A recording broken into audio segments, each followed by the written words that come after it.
známeho španielského dramatika Calderona de la Barca, ktorý napísal hru Život je sen, alebo Shakespeareov Sen svetojazyskej, tiež švédskeho autora Augusta Strindberga, ktorý napísal hru Snov. V podstate každá divadelná hra je tak trochu o snoch. Sú to dve rovnako krehké reality, ktoré sa stretávajú v takom magickom časopriestore medzi spánkom a dením.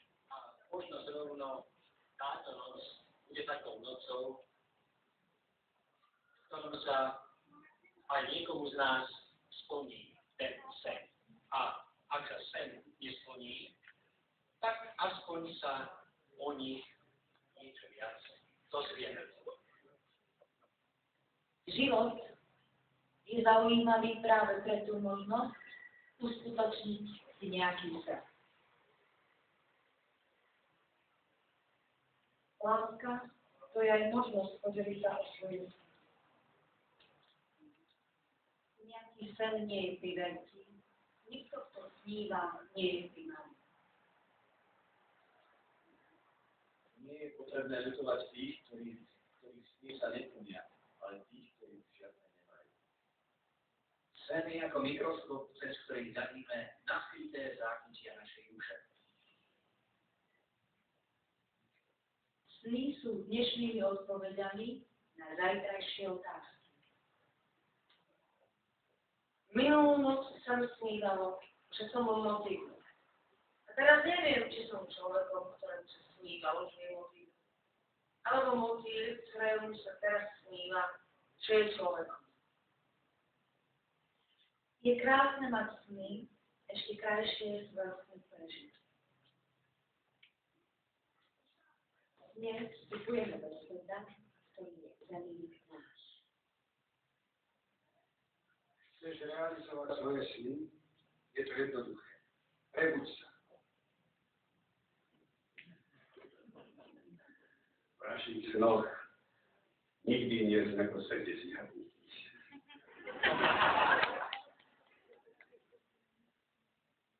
Sen je dobrodružná expedícia, na ktorú sa vydávame každú noc. Snívať o minulosti znamená zmeškať prítomnosť. Sny, ktorým neporozumieme, sú ako neprečítané listy. Sny sú ilustrácie z knihy, ktorú o tebe píše tvoja duša.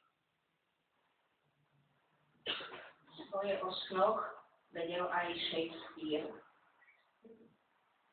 Snívalo sa mu, že jeho slova počúvajú aj ďalšie a ďalšie generácie. A nie len o snoch vedel svoje aj o kráľovnách z ríše snov. V jednej zo svojich najkrajších hier, hre Romeo a Julia, takto opísal kráľovnú Mabu. Kráľovná Mab nás teda navštívila. Je matkou rozprávok a prichodí nie väčšia ako kameň za chátu, čo na prstení nosí hradný pán. Ťahajú záprach z najdrobnejších škriatkov. On se stáčou chodí sem tam. Jej kočiar je prázdny oriešok, čo červík s vedričkou zmajstroval.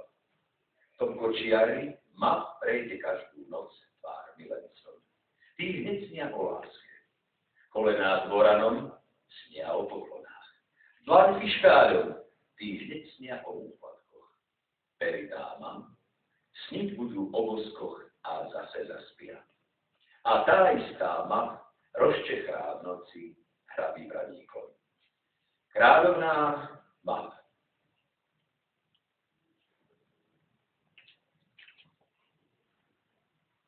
Milé moje díly, milí moji škriatkovia, elfovia, priatelia snov, je polnoc, čarovný čas, v ktorom ožíva všetko pekné, ožívajú kúsla, je divadelné aj tie rozprávkové. Navštevujem vás vo snoch už dlho, veľmi dlho.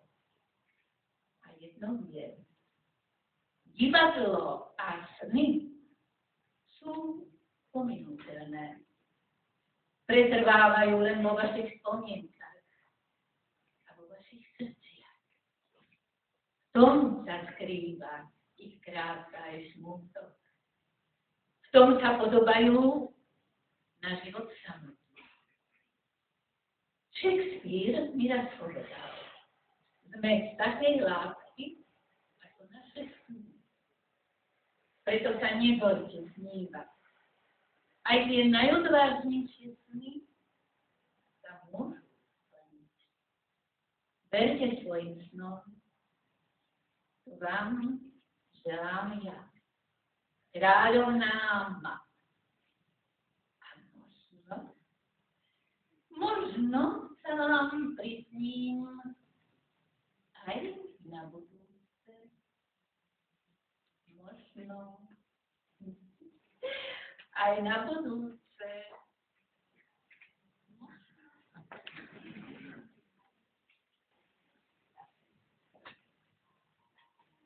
Milí naši diváci, milí priatelia, priaznivci divadla Jozefa Gregora Tajovského vo Zvolenie, návštevníci Noci divadiel.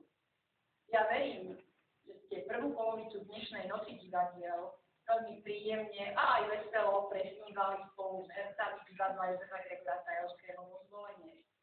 Ja vám chcem v tejto chvíli všetkým poďakovať za to, že ste nás poctili našou návštevou v takom hojnom počte, ale nielen dnes, túto Noc divadiel, ale že nás navštevujete pravidelne počas celej divadelnej sezóny, keď my pre vás pripravujeme s veľkou radosťou a láskou predstavenia a verím, že s takou istou radosťou vy na ne chodíte.